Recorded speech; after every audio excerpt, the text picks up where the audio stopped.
There is a strange and almost paradoxical law that governs human relationships, a law that does not emerge from logic or reason, but from the shadow depths of the psyche. You have felt it, though perhaps you could not name it. It is the magnetic tension between the light of the empath and the unspoken resentment of those who secretly wish to extinguish that radiance.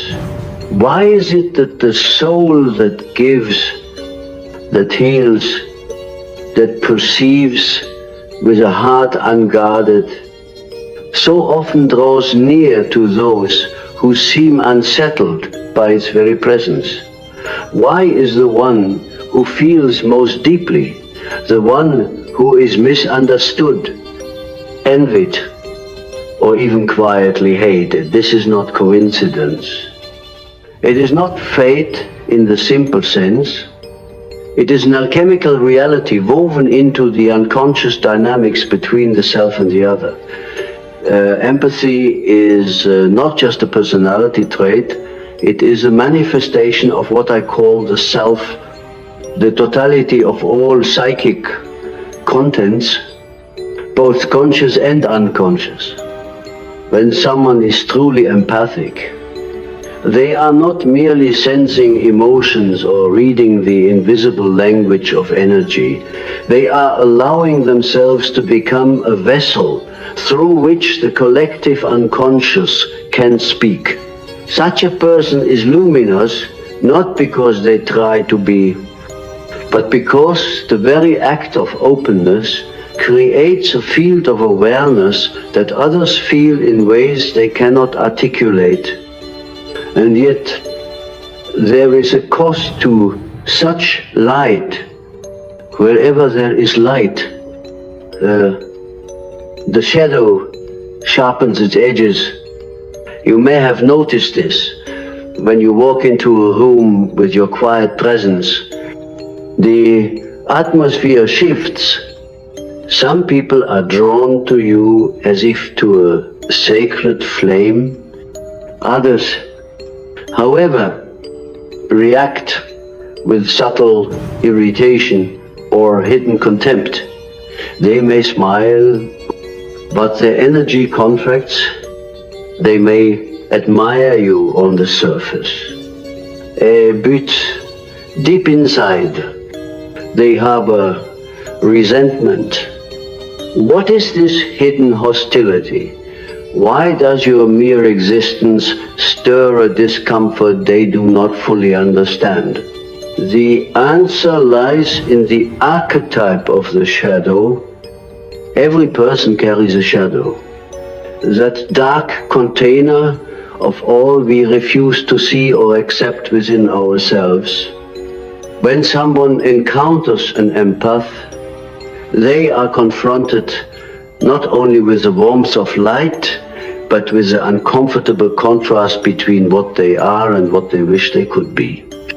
The empath's light, that authenticity, that natural openness, exposes the other's hidden wounds, the unhealed aspects they have buried. This is why resentment arises. It is rarely about you as a person. It is about what you reflect to them, what you awaken within them. Your presence acts like a mirror, showing them both the longing for wholeness and the fear of their own suppressed darkness. I have often said that the meeting of two personalities is like the contact of two chemical substances. If there is any reaction, both are transformed. The empath transforms others simply by being, but transformation is not always welcome to the one who is not yet ready to face their shadow. Your light feels like a silent accusation. They may feel diminished in your presence, not because you belittle them, but because your authenticity reveals the artificial masks they wear. It is as though their psyche whispers, you are not living your truth. And instead of listening, they project that discomfort onto you. They resent you for being what they cannot yet behold. Vulnerable. Awake. There is also a deeper psychological mechanism at play, one that is both fascinating and dangerous. The empath is often the archetype of the wounded healer. The reason you can feel so deeply is not because life spared you, but because you have known pain, perhaps in forms that left invisible scars. Your light is not naive. It is born from a long journey through your own darkness. Others sense this subconsciously. They sense that you hold a key, a knowledge of suffering, transformation, and renewal. Yet, instead of seeking to learn from you, many will attempt to siphon your energy or even to dim it. This is the paradox. Your very gift makes you a target. Consider the image of the sun. It gives life, warmth, clarity, but not everyone welcomes the sun. For some, it is too bright, too exposing. They crave shadows, because shadows hide the truth. In the same way, an empath's energy can feel invasive to those who are not ready to be seen. They may call you too sensitive or too emotional, but what they really mean is that your sensitivity unmasks what they desperately try to conceal. And here lies the secret resentment. They are both drawn to your light and threatened by it. It is as if they want to stand near the warmth of the fire but cannot bear the illumination that comes with it. In my walk with dreams, I have often encountered symbols that reveal this dynamic.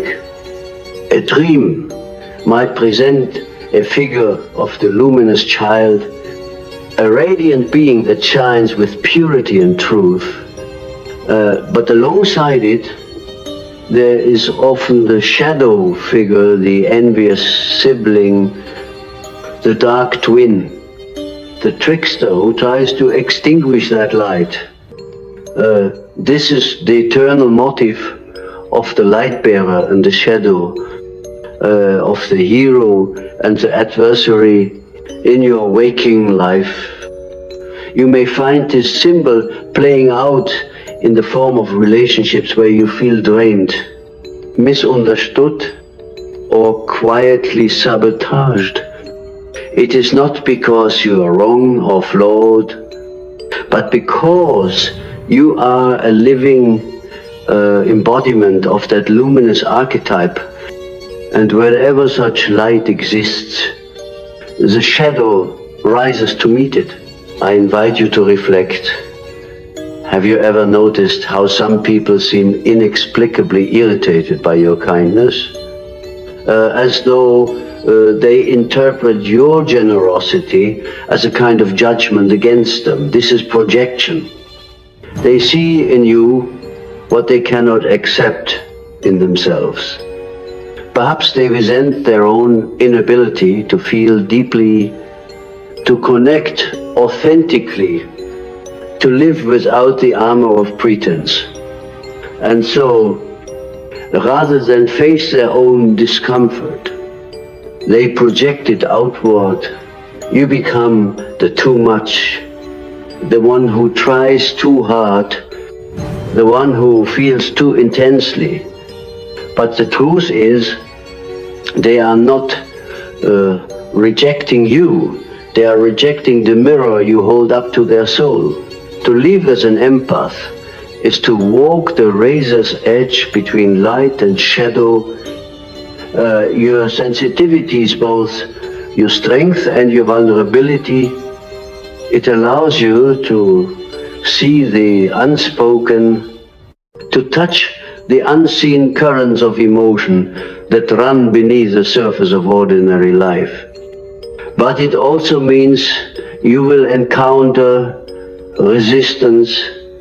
People will love you for your warmth, but some will resent you for your radiance. This is not your fault.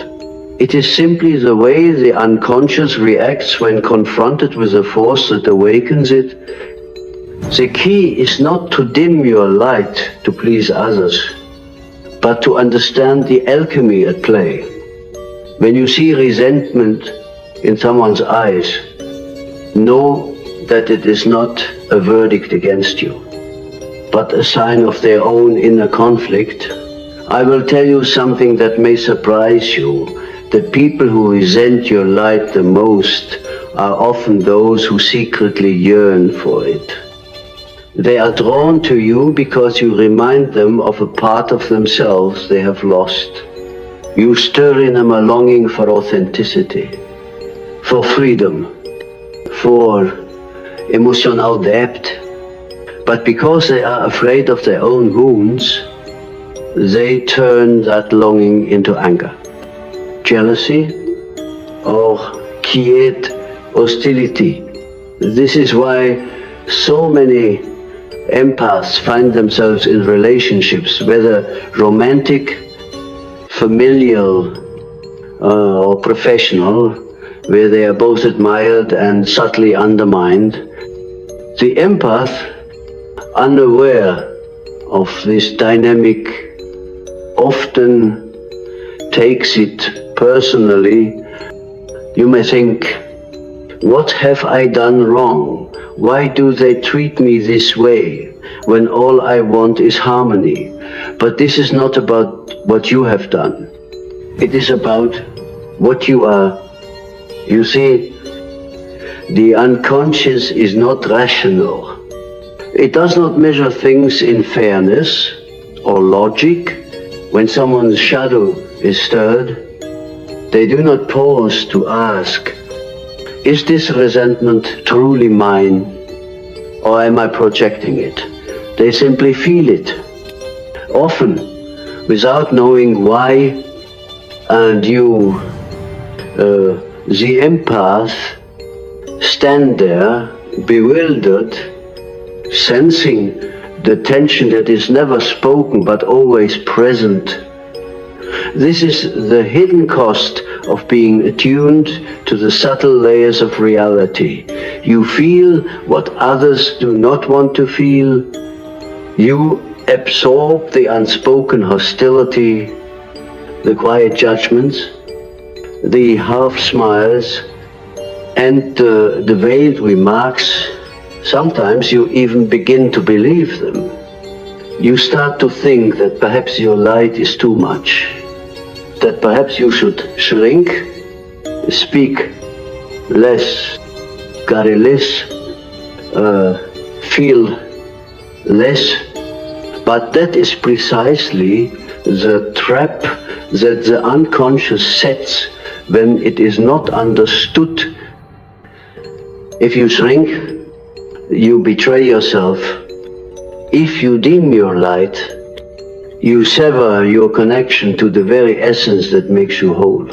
Let us look deeper into why empaths attract those who secretly resent their light. In analytical psychology, relationships are often the theater where the unconscious plays out its most intense dramas. When two people meet, it is not just their conscious selves that interact their unconscious minds. Their archetypes, their hidden complexes all begin to dance together. The empath often carries the archetype of the anima or animus, the inner feminine or masculine principle that represents emotional depth, intuition, and soulfulness. When someone encounters this archetype outside themselves, in the form of an empathic individual, they are drawn to it because it feels like a missing part of their soul. Yet, if they have rejected that part within themselves, they also feel an instinctive anger toward it. It is as if your existence challenges them to face the parts of themselves they have locked away. And not everyone is ready for that confrontation. There is another dynamic that is worth exploring, the archetype of the martyr. Many empaths often unconsciously take on the role of the one who suffers, so that others may feel better.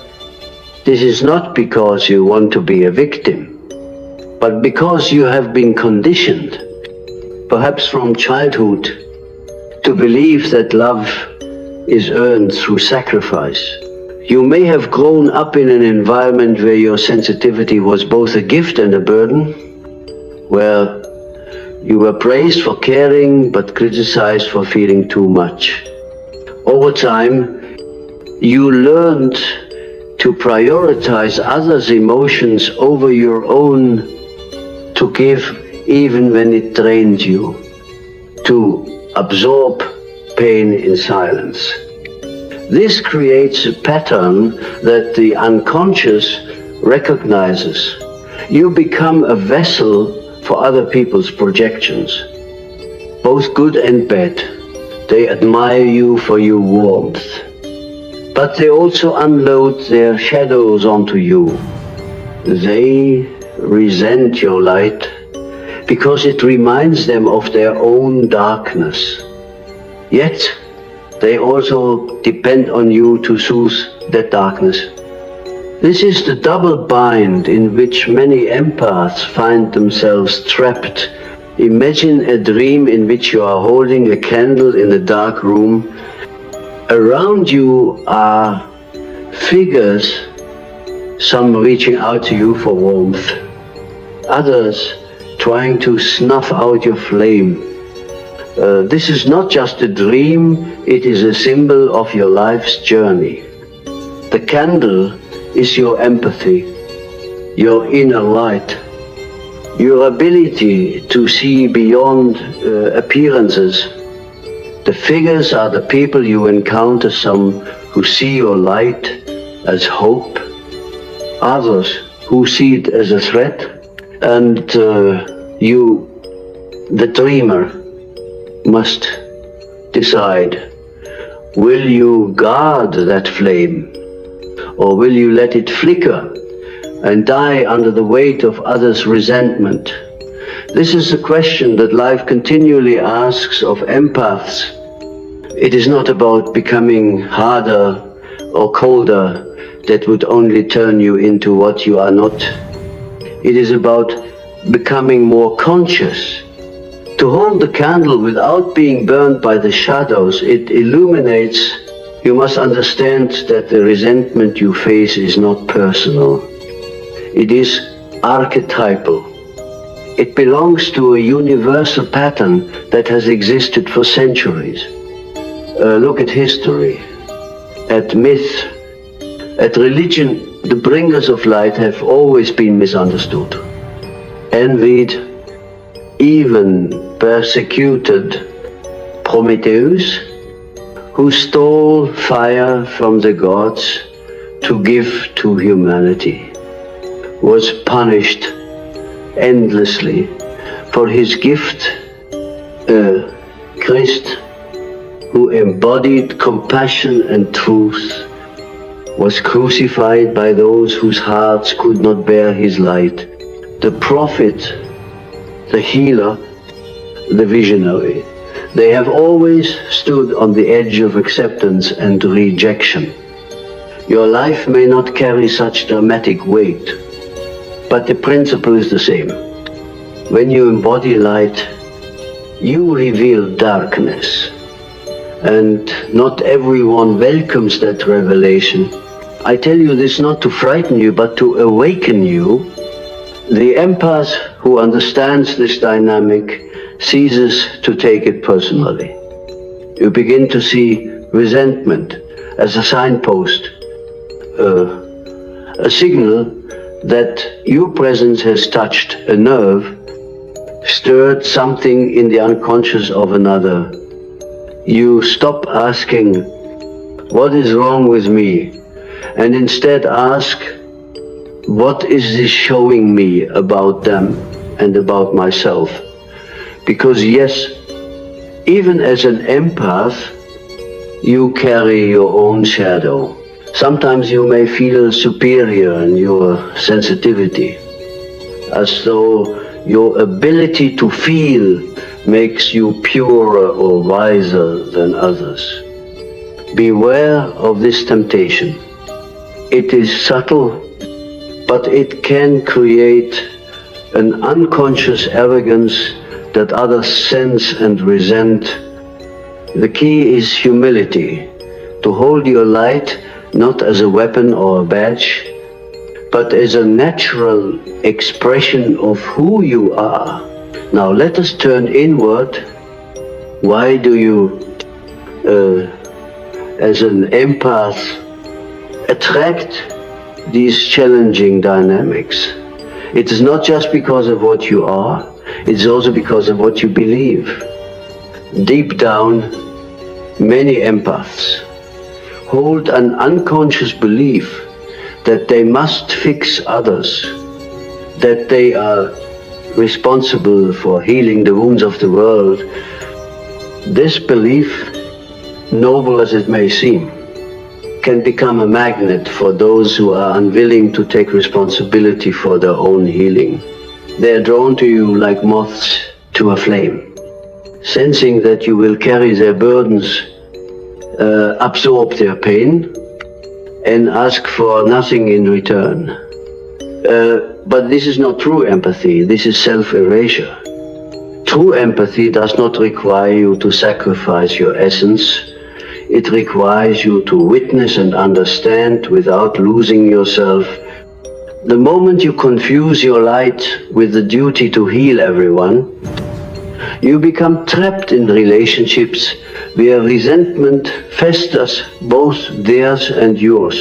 There is an image that comes to me often when I think of this dynamic. It is the image of a garden. The empath is like a garden filled with fragrant flowers, a place of beauty and nourishment. People come to this garden, some to appreciate it, some to take from it, and some, tragically, to trample it out of envy. The garden does not choose who enters, but it can choose how it is tended. You must learn to tend your inner garden, to set boundaries, like a fence, not to keep everyone out, but to ensure that only those who respect your light can enter. This is not selfishness, this is self-respect. Without it, your light will dim, not because others have taken it, but because you have given it away without care. I know this may sound abstract, but let us make it concrete. Think of a time when someone's resentment pierced you like a knife. Perhaps they mocked your sensitivity, dismissed your feelings, or tried to make you feel small. What did you do? Did you shrink? Did you apologize for being who you are? Or did you hold your ground? Quietly, but firmly, knowing that their reaction was not truly about you. This is the test of the empath. To stand in your truth without closing your heart. To see the shadow without being swallowed by it. The shadow of others is not your enemy, but it is not your responsibility to carry it. Your role is not to make everyone comfortable. If your light unsettles someone, that is their path to walk. You are not here to dim yourself, to ease their discomfort. In fact, your very presence might be the catalyst they need to awaken, though you may never see the result. The unconscious works in mysterious ways, often taking years or decades to reveal its transformations. You may never know how your light has changed someone, but trust that it does. There is a profound loneliness that often accompanies the life of an empath. It is the loneliness of being seen, yet not understood, of being loved for your light, but not for your humanity. People may seek your presence because they feel safe in your warmth, yet they rarely ask, who protects the protector, who heals the healer? You, with your open heart, may find yourself surrounded by those who take and take, never realizing that the well they drink from is not infinite. And in moments of silence, you may wonder, why do I feel so drained? Why does my giving not always lead to connection? This, too, is a manifestation of the hidden resentment I speak of. Those who resent your light will often unconsciously try to take it, believing that if they can possess what you have, they will feel whole. But wholeness cannot be borrowed. It can only be discovered within. The psyche of those who resent your light is often tormented by what I call the shadow ideal. This is the internalized sense of what they wish they could be kind, compassionate, free, but have disowned. When they see you living with that authenticity, their shadow ideal stirs. And instead of saying, teach me, they say, how dare you? It is a strange kind of envy, a bitter awareness that they are living behind walls of fear while you, with all your imperfections, dare to live unmasked.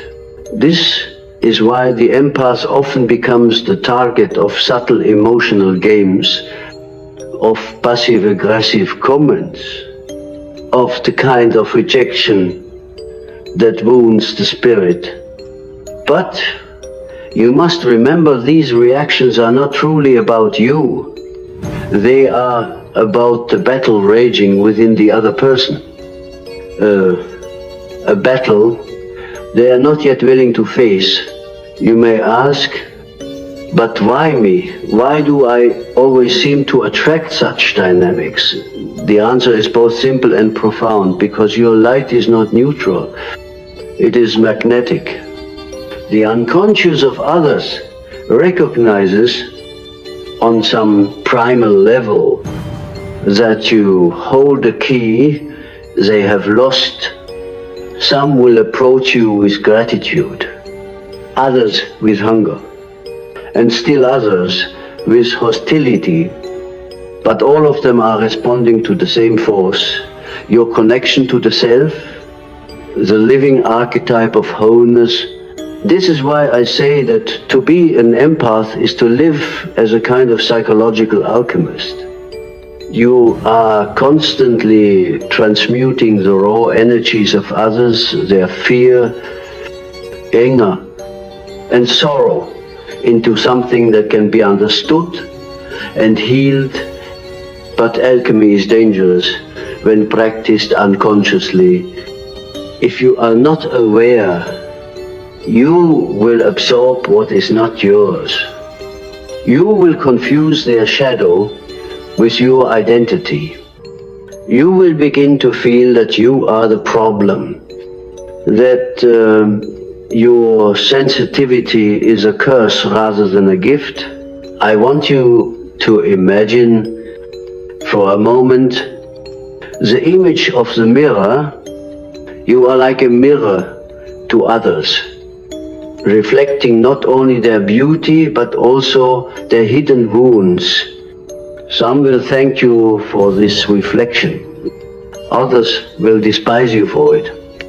But the mirror is not responsible for the image it reflects. This is one of the hardest lessons for an empath to learn. You cannot take ownership of the projections others place upon you. When they resent your light, it is because your light has revealed something they are not ready to face. This is not your burden.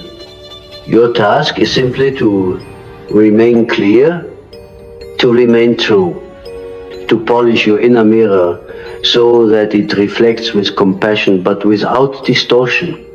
Dreams often show this dynamic in symbolic form.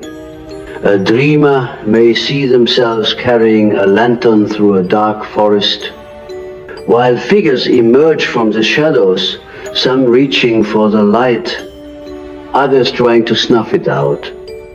The lantern is the dreamer's own consciousness, the fragile flame of awareness that illuminates the unconscious. Those shadowy figures are not enemies in the true sense. They are the unintegrated aspects of the self. In waking life, these aspects are often projected onto others.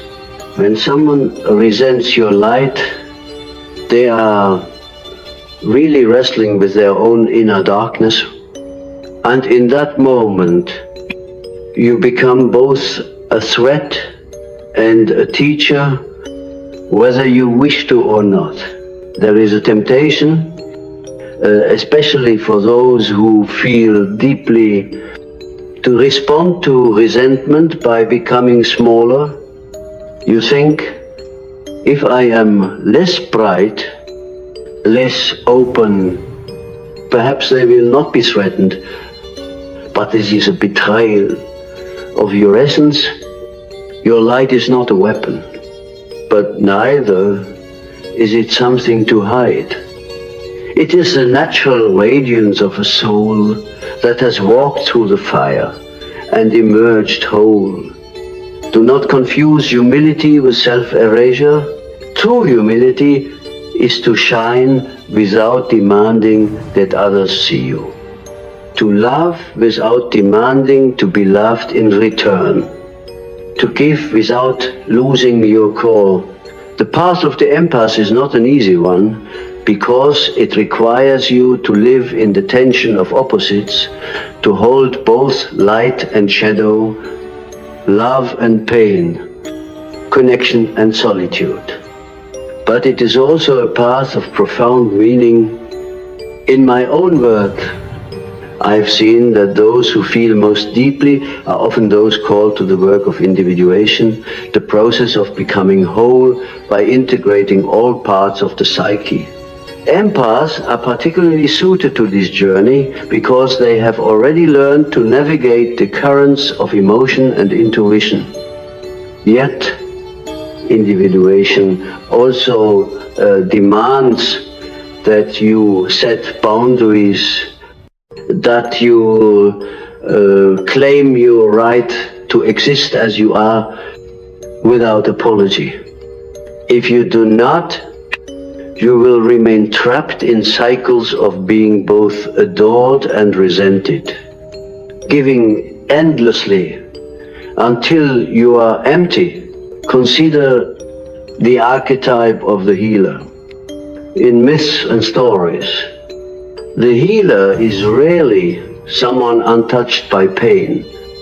Rather, so the healer is one who has been wounded and has found a way to transform that wound into wisdom. This is why your light is so powerful. It is forged from suffering, from the places where you have bled and wept and endured, but others do not see the journey. They only see the glow And sometimes that glow triggers their own unhealed wounds. They may resent you, not because you are perfect, but because your survival reminds them of their own unacknowledged strength.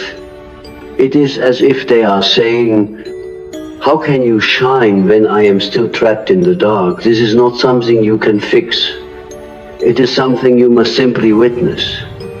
With compassion, but also with detachment. I urge you to ask yourself, what does my light represent to those who resent me? What archetype do I awaken in them? Is it the inner child who longs for love but has never received it? Is it the shadow self that despises vulnerability? Is it the hidden potential that they fear to express?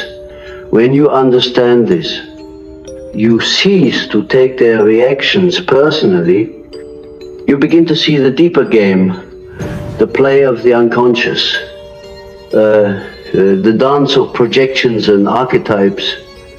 And in that awareness, you find freedom.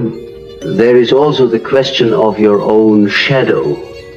Yes, even the empath has a shadow. Perhaps yours is the fear of being selfish, the terror of being seen as unkind. Perhaps you give and give because you are afraid of what will happen if you stop.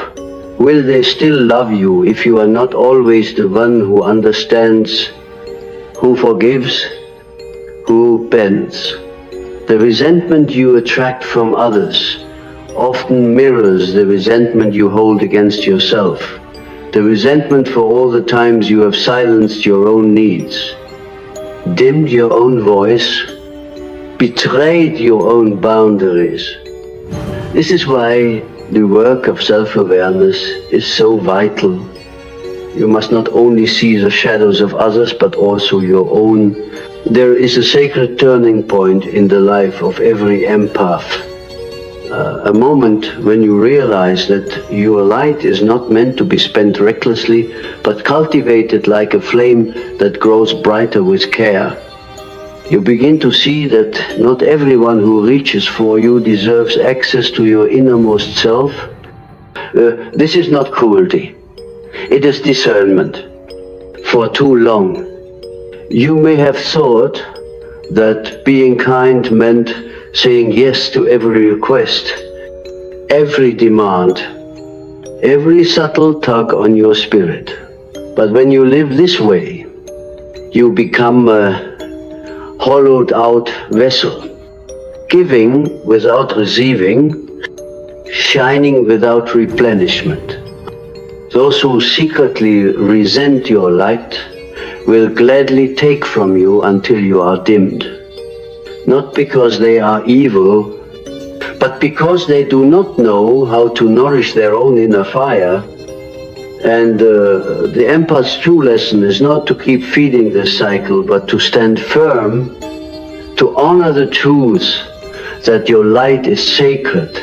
To live in this awareness is to move beyond the unconscious pattern of savior and victim. You are not here to save everyone. You are not here to carry their pain as if it were your own. Empathy does not mean losing yourself. It means seeing clearly, feeling deeply, and responding with wisdom. There is a difference between compassion and self-sacrifice. Compassion flows from wholeness, from the understanding that every soul must face its own shadow. Self-sacrifice, however, often flows from wounds, from the belief that you must give everything to be worthy of love. The more conscious you become, the more you see this distinction. You begin to recognize when someone's resentment is a mirror of their own self-hatred, when their rejection is a projection of their unhealed wounds. And instead of shrinking, you learn to stand in stillness, neither fighting nor absorbing, simply holding your ground. The archetype of the empath, when fully matured, becomes the archetype of the sage. The sage does not fear the resentment of others because they know it is part of the soul's alchemy. They understand that the shadow must resist before it can transform. You are being called to this path of maturity, to step beyond the need to be liked, beyond the fear of being misunderstood. When you do, you begin to see the hidden beauty in even the most difficult dynamics. That person who resents your light is not your enemy. They are, in a strange way, your teacher. They show you where your boundaries need to be stronger, where your sense of self needs to be clearer, where your own shadow still hides. I recall the myth of the hero's journey. For every empath is on such a path. The hero is always called to leave the comfort of the known, to enter the wilderness of the soul. Along the way, the hero meets both allies and adversaries, but often the adversary is the one who teaches the greatest lessons. When you face resentment, you are being asked to claim your strength, to hold your light, not as a fragile candle, but as a torch that cannot be easily extinguished. This does not mean becoming hard or defensive. It means standing in your essence with quiet confidence, knowing that your worth is not determined by how others react to you. Your light is not only for others, it is also for you. Have you ever considered that? So often, empaths live outwardly, pouring energy into everyone else, but rarely turning that same warmth inward. Your soul longs for your own attention. It longs for moments where you sit in silence and let your own heart speak, where you honor your own dreams, your own needs, your own fears. Because just as others have shadows, so do you.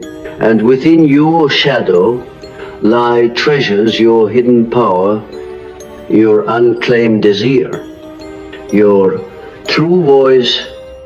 When you begin to integrate these parts of yourself, you become less affected by the resentment of others. You see it for what it is, a sign of their own disconnection, and you no longer feel the need to fix it or prove yourself.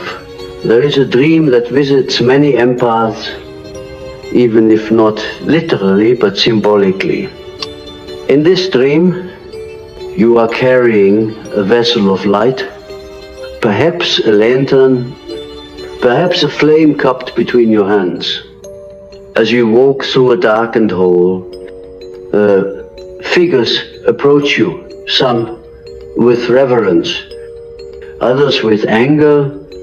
Some try to blow out your flame, others try to take it for themselves. The dream is not about them, it is about you. Will you keep walking? Will you protect that light even when the wind of judgment and misunderstanding blows? Will you dare to shine? Knowing that not everyone will understand. This is the dream of your life. Every encounter is another figure in that hall, another test of your resolve. When you feel the sting of resentment, pause and breathe. Ask yourself, what is mine to carry and what is not? You are not obligated to absorb the shadow that others cast. You are not required to make them comfortable with your presence. In truth, the discomfort they feel is often the first step of their own awakening. Your role is not to ease that pain, but to remain authentic, to be the living example of what it means to feel, to love, to exist without masks. And yes, this may make you a target, but it also makes you a catalyst. People remember those who challenge them to see more deeply. Even if they resisted at first, it is essential that you learn the art of energetic boundaries. This is not about building walls, but about cultivating a strong inner center. When your center is strong, you can feel deeply without being overwhelmed. You can love without losing yourself. You can give without being depleted. Boundaries are not barriers. They are the natural edges of your soul's garden. They tell others, this is where I end, and you begin, I can hold space for you, but I will not carry what is not mine. When you live this way, resentment loses its power over you. It becomes like a passing storm, loud, perhaps, but incapable of extinguishing your flame. I want you to remember this. Your light does not need permission. It does not need to be justified or explained. It is the result of your journey, of every shadow you have faced and every wound you have healed. Those who resent it are, in a way, acknowledging its power, even if they do so unconsciously. Let their reactions be what they are, reflections of their own path. Your task is simply to keep walking, to keep becoming, to keep deepening into the mystery of who you are. In the end, the reason empaths attract people who secretly resent their light is not because there is something wrong with the empath. It is because the empath is a living reminder of what is possible: authenticity, vulnerability, and wholeness. These qualities are rare in a world that prizes masks and facades. And when people see someone who dares to live without those masks, they are forced to confront their own fear of being real. Some will run from that confrontation. Some will attack it, but others, the ones who are ready, will be inspired. They will see your light and think, perhaps I can shine too. And so I leave you with this final thought. Do not be afraid of the resentment you encounter. It is not a sign that you are failing. It is a sign that you are shining. It is a sign that your very being is awakening something in the world around you. And if the world resists, let it resist. Your task is not to fight the darkness, but to be so completely yourself that the darkness cannot help but notice. Stand in your light. Hold your flame high. Walk the path of the soul with both courage and tenderness, for the world needs what you carry, even if it does not always welcome it. The time will come when even those who resent your light will see that it was not a threat but a gift, a mirror of their own unclaimed radiance.